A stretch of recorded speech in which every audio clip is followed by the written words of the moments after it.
Second section of the essay is body of the essay. Body of the essay is heart of the essay.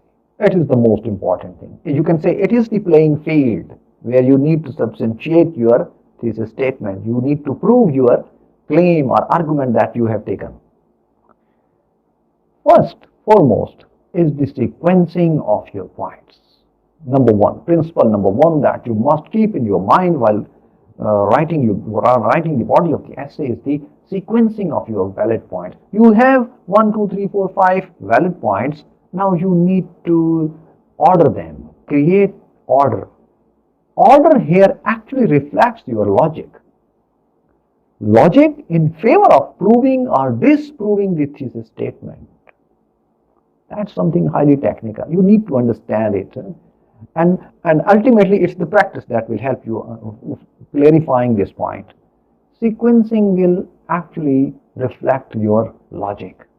I will say points are important, but even more important is the order of the points. Sequencing of points is more important than the point themselves. Yes, sequence is more important. Even points will come later. Therefore, sequencing is very important. Sequencing actually is reflective of your logic that you have developed, and that will prove or disprove your thesis statements. Now, there are several principles for organizing the points. Most important, common sense based. Use logic, use reasoning. It's the logic which clarifies everything. It's your logic that will help you defend your thesis statements with the help of these valid points that you have already noted down. For guidance, scholars have mentioned several rules. For example, depending on the nature of the topic, you can move from, for example, easy to difficult. This is one of the rule. You should note down, write about the easy points first and then about the difficult ones. Move from parts to whole. Move from parts to whole. Even this example, digital democracy, social media and political participation. The title itself consists of parts and there is a larger idea behind it. So you need to move from parts to whole. Begin with democracy, some conversion, some transformation. Democracy shifts to digital democracy, then social media, and then political participation, parts, and then a combined discussion of the entire theory of democracy under transition due to globalization or ICT communication technologies led globalization. So you need to move from parts to whole, easy to difficult. And if you are dealing with some sort of historical topic, then very simple, chronological order. What happened first should come first. What happened later should come later. Chronological order can also help you, but it all depends on the nature of the topic and your thesis statements. Because at the end of the day, your entire activity is meant to defend or substantiate your thesis statement. Principle number 2, for writing body of the essay, you must make paragraphs. Number 2, paragraphing. Paragraphing is very important. You might have 10, 12, 15 odd points. You cannot jumble all the points in few paragraphs. No. You may group similar points together if they really fit together. But actually, what you need to do is to write paragraphs. Paragraphing is very important. Again, paragraphing for the sake of substantiating your thesis statement. It will actually help in substantiating your argument. So you need to have paragraphs. Though again it depends. If it is a smaller point and again there is a similar point, you may merge them together and make one paragraph. Within paragraph, now important thing, within paragraph you can say sub-point within paragraphing. Number 1, sequencing. Number 2, paragraphing. You need to have paragraphs within paragraphs.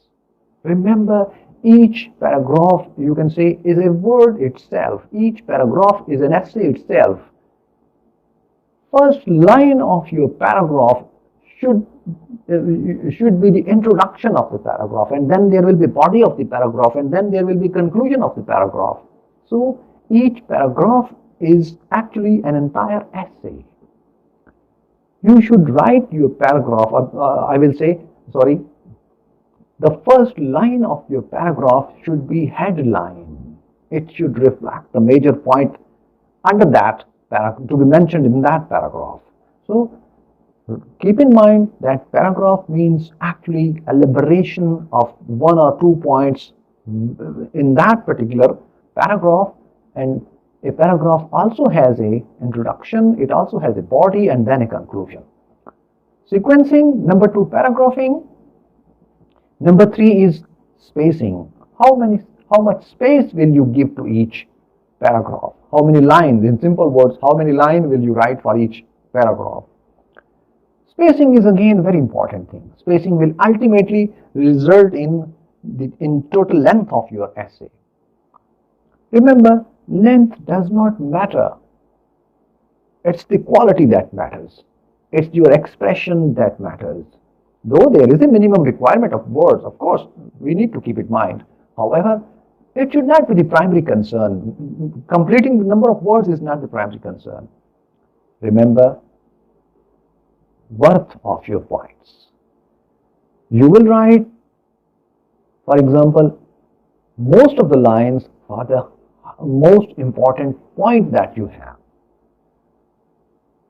If a point is of less significance for the defense of your thesis statement, then you should reduce the number of lines. So, highest number of lines for point of highest significance. Paragraph of highest significance will have highest number of lines, and points or paragraph with low significance will have low number of lines, less number of lines. So spacing is important, and remember, don't create imbalance. Spacing is important, don't create imbalance. There you may not write a paragraph with 20 lines and then a paragraph with 3 lines. That's an imbalanced situation. So balance is important. However, the basic criterion is that the worth of the point decides the number of lines that you are supposed to devote to one paragraph. Number next is grammar and vocabulary. That's very important. For the sake of grammar, if I will say, for example, if I say you should write flawless English, of course you are sitting in the CSS exam, you need to have fine quality English. Now, tip for making least possible grammatical mistake: write short sentences. Don't write complex sentences. Don't write lengthy sentences. Always write short and simple sentences. With the grammaticals, you can say efficiency, you need to have another thing in mind, and that's appropriate word for the appropriate place. Vocabulary. Useful vocabulary. Appropriate word for the appropriate place. Do not ever think that one word can replace another. No, not at all. Each of the word has its own context, its own meaning, and you cannot replace one word with another word. You may do it as a slang, something of a slang, but while sitting in CSS exam, you cannot replace cry with weeping. I used to give this example to my students. Imagine, you should use dictionary to come up with the detailed meaning of, for example, cry. Can you replace cry with weeping? Not at all. Can you replace weeping with sobbing? No. Can you replace sobbing with whimper, wail, mourn? Of course not. Though all of these mean the same, some sort of expression of sorrow with sound or facial expression, still each of the word is entirely different in its context, in its meaning, in its expression, level of sorrow one is going through. So use appropriate word for the appropriate place. Grammar and vocabulary. Last but not the least, focus. Focus and focus. Focus and focus on your thesis statement. It's the thesis statement that will itself help you in correcting your errors. So focus on your thesis statements. Number 3, last section of the essay, that is conclusion. Generally, students take conclusion to be something easy. What is the common mistake that most of this, that I have seen several students make this mistake? While brainstorming, for example, if a student has noted down 10 points, what they will do, they will write down 8 points in the body of the essay and save 2 points for the conclusion. No, absolutely wrong. You cannot write anything entirely new in the conclusion. What does conclusion means? Conclusion means that you are summarizing your discussion and you have to build your conclusion on the body of the essay. You cannot write any such point which is not discussed in the body of the essay. Your conclusion must reflect essence of the body of the essay. So, technically we use the term draw conclusion. Draw from what? Draw from where? You will draw your conclusion from the body of the essay. The foremost is whether you think you have proved your thesis statement as true or false. There might be other conclusions as well. So remember, you need to draw your conclusion from the body of the essay and never ever to write anything new at the end of the essay or at the conclusion. Any such point which has not been discussed in the body throughout the essay, no, you cannot write that, any such points at the end. This is the end for today's lecture. I will request all of you to subscribe to my channel and don't forget to press the bell icon. In the pipeline, we will be offering many such videos that will be highly beneficial for the CSS aspirants. We will try to cover the entire subject of political science and through a series of videos to be uploaded on this channel. You can also request for a video in the comment section. If you have any questions about this topic or any other topic in the CSS, you can also write it down in the comment section. Looking forward for your participation. Thank you very much. Allah Hafiz.